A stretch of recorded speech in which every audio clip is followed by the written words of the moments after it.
Hello everybody. For today's video, I want to first give you some comments about the 2025 investing year, and then I want to let you in on a huge investing secret. So let's start by going into a time machine and going back to the YouTube video I put out about a year ago.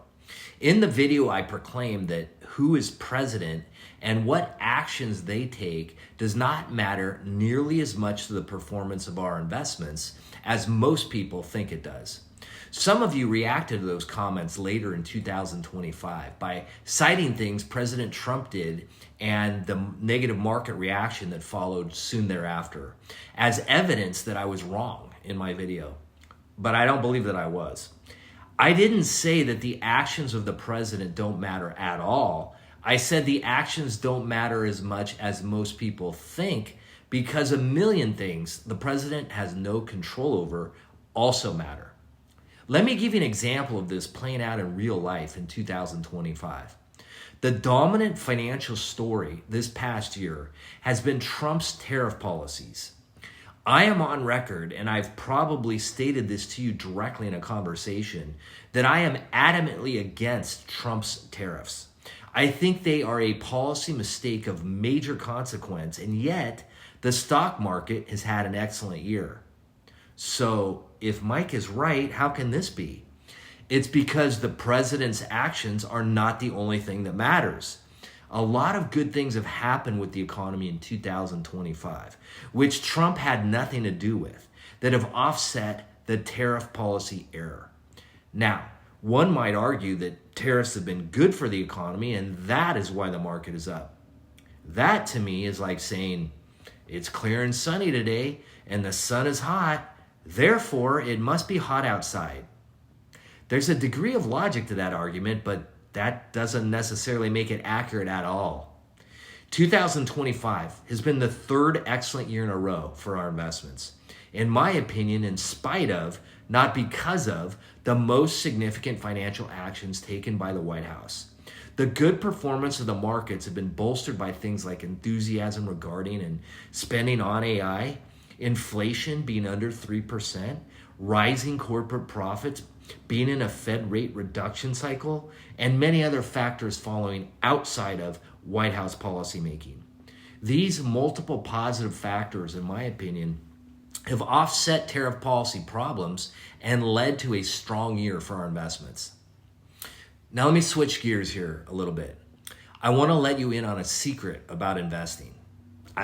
Okay, it's not really a secret, but I find that most people do not understand this basic but all-powerful concept. First, though, let me ask you a question. Do you think investing is simple or complicated? Most people would say complicated. In a way, investing is complicated. Just turn on CNBC and you'll hear all kinds of confusing jargon being thrown around about cash flow targets and margins getting squeezed and a slight uptick in durable goods orders in the Midwest and on and on and on. Should you understand all that stuff? You don't need to. Do I need to understand all that stuff? Well, I do understand it, but I don't really need to either. But here is what I have to understand and what I want you to understand, and most people don't. There is one thing, only one thing, that has resulted in stocks and stock mutual funds rising in value over the long term. Only one thing: corporate profits. The nature of capitalism is such that most, not all, but most companies make more and more money over time. And therefore, the ownership stake in those companies, which is what stocks are, tend to rise over time along with those increasing profits. It becomes more valuable to own a company that makes more money than it used to. So what about all that other stuff that CNBC or the Wall Street Journal talk about ad nauseum? Those are bits of data that affect investors' expectations about what future profits are going to be. So, if you think about it, if an investor is putting more money into the market or is taking money out of the market based on those bits of economic data, what they are really declaring is that they can get a greater return than what the market will already give them if they just stay 100% invested at all times.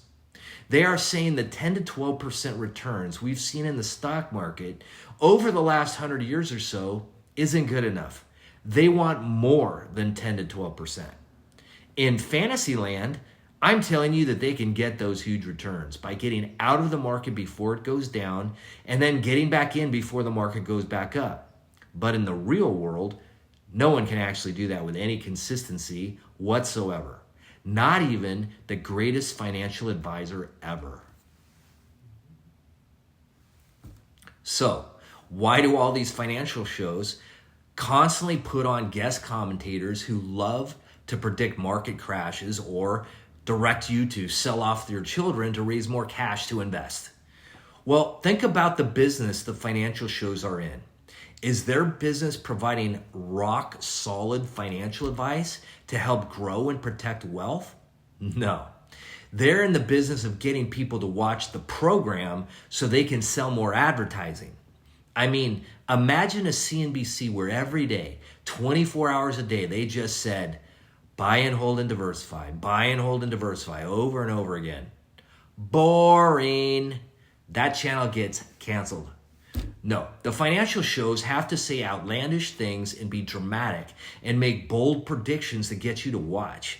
And if you think about it, this also happens more and more in the mainstream news where bad news draws the most eyeballs. So in summary then, despite all the talk of doomsday in 2025, we had another very good year with our investments. Not every year in our future will be a positive one.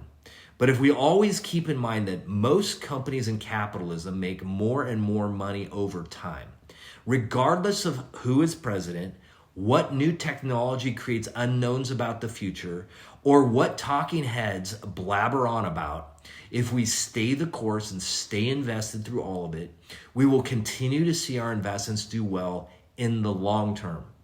And so, however you celebrate, I hope that fact will make your holidays happier than ever. Take care.